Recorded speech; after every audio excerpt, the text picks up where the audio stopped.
اچھا جی جی جی وراثت کیا باپ کی جگہ بعد کے فوراً بعد تقسیم ہوگی یا بعد میں لکھی جا سکتی؟ دیکھیں جی یہ تو ورثاء پر ہے.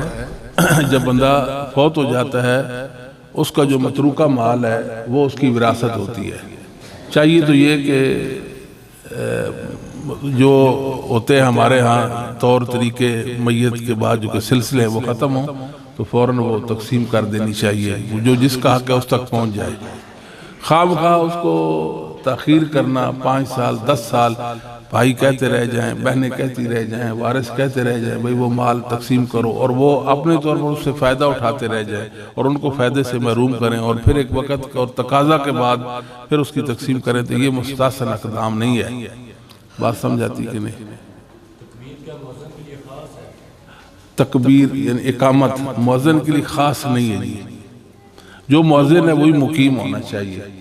اسلام کا جو ذوق ہے نا، دیکھیں اقامت کو بھی اذان کہا گیا، مجازن کہا گیا کہ نہیں. جو حقیقی اذان کہتا ہے مجازی اذان بھی وہی کہے.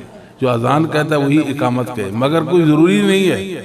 اس پر کوئی اشارہ تو ملتا ہے بعض روایات میں کہ جو مؤذن ہے وہی مقیم ہو، لیکن بعض روایات من اذن فہو یقیم کے الفاظ بھی آئے ہیں نا. یہ روایت تو ثابت نہیں ہے، لیکن بعض روایات سے یا آثار سے کوئی باتیں یہ ثابت بھی ہوتی ہے. صحیح یہی ہے کہ جو مؤذن ہے وہ مقیم ہو.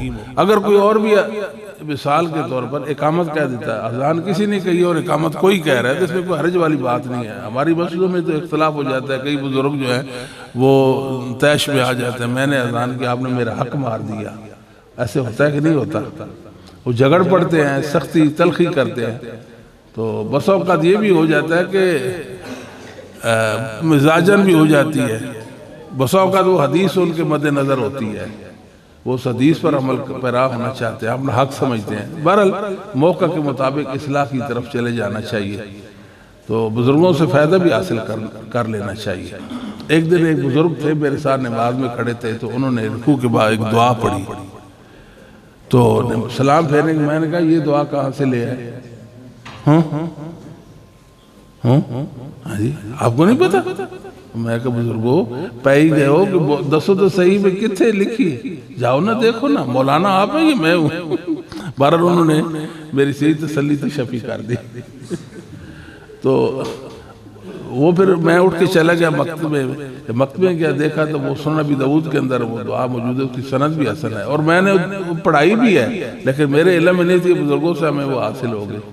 تو ان سے محبت بھی کرنی چاہیے. بزرگوں کو بھی چاہیے کہ نرمی برتے. مدرسے میں عام طور پر جو بزرگ ہوتے ہیں نا ان پر شیطان ہر وقت سوار رہتا ہے جی. بچوں کی ان کو ایک عادت بھی اچھی نہیں لگتی، شور کرتے رہتے ہیں. اچھا جی یہ دیکھو یہ کرتے ہیں وہ کرتے ہیں. یہ بچے ہیں، مہمان ہیں، آپ ان کے لیے نرمی کا پہلو جو ہے وہ رکھیں اور درگزر کریں، اپنے بچوں جیسا سمجھیں. ان کو کھلاتے پلاتے تو ہے نہیں بیچاروں کو، ایسی ہے نا جی. لیکن ہے کہ جھاڑ ان کو پلاتے رہتے ہیں، تو یہ نہیں ہونا چاہیے. محبت والا ماحول ہونا چاہیے. صحیح؟ ہاں جی. بعض ہمارے بزرگ ماشاءاللہ بڑے وہ متبع سنت ہوتے ہیں، سنت کا بہت لحاظ رکھتے ہیں. ہمیں خوشی ہوتی ہے ان کے ساتھ. وہ ضعیف حدیثوں کو بھی دین، ان کے علم میں وہ حدیث ہے، ان کی تحقیق میں وہ ضعیف تو نہیں ہے نا، اس کو دین سمجھے، اس کے ساتھ چپٹے رہتے ہیں وہ. تو یہ اچھی بات ہے، خوبصورتی ہے ماشاءاللہ. جی صاحب کہتے ہیں جی جو غریب ہو، امام مالک نے کہا ہے کہ وہ مرغی کاٹے اس کا ہو جائے، کیا یہ بات ٹھیک ہے؟ نہیں مرغی کون سی عقیقہ؟ عقیقہ میں سنت سے عائشہ رضی اللہ تعالی عنہا جو ہیں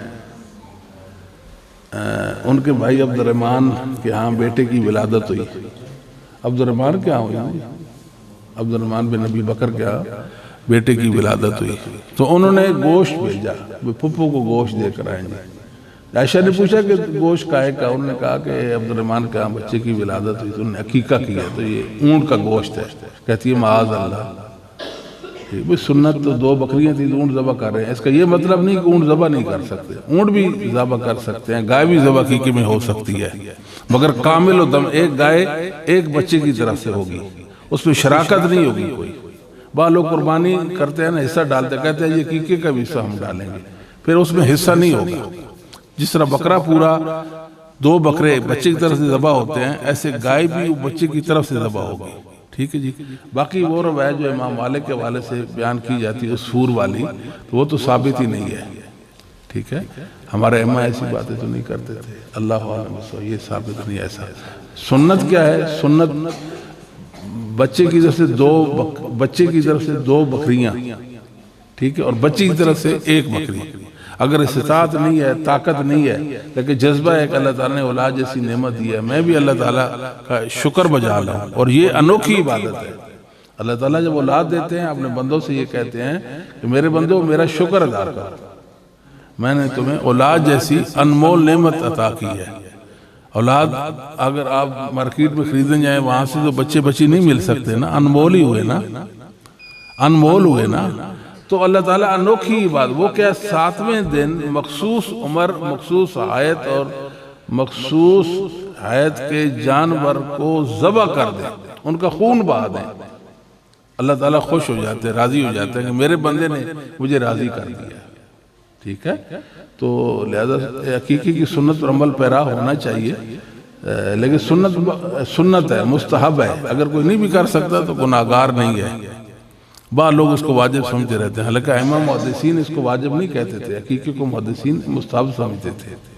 ٹھیک ہے، اور آج ہم خود حدیثوں سے استدلال پکڑتے ہیں. یہ حدیث ادھر امر کا صیغہ امر وجوب کے لیے آتا ہے، اور یہ اور وہ.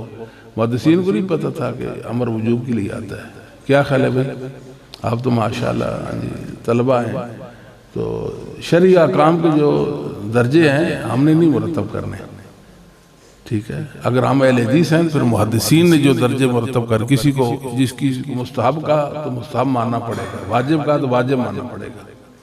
صحیح، محدثین کے مسلک پہ چلیں گے تب اہل حدیث بنیں گے نا. تو خود ہی جناب اپنی طرف جس چیز کو محدثین مستحب کہتے ہیں ہم اس کو واجب کہتے رہے اور دلائل پہناتے رہے اسے، پھر مسلک اہل حدیث اس مسئلے میں تو کم از کم نکل گئے نا، تو مستحب ہے. باقی بچہ جو ہے نا وہ عقیقے کے وقت میں رین گروی ہوتا ہے، وہ بھی حدیث ہے، صحیح حدیث ہے. اور تو جب کوئی چیز انسان گروی رکھی ہوتی ہے تو وہ گروی چھڑانے کی اس کی پوری کوشش ہوتی ہے کہ میں وہ اپنی چیز واپس کروں. صرف اس کی اہمیت اور تاکید کے لیے بھائی ذرا خیال کرو، یہ نہ ہو کہ وہ 7واں دن گزر جائے اور آپ کو مطلب پتہ ہی نہ چلے اور آپ اس سنت اور نیکی سے اور اس عبادت سے محروم ہو جائیں. اللہ عالم بالصواب.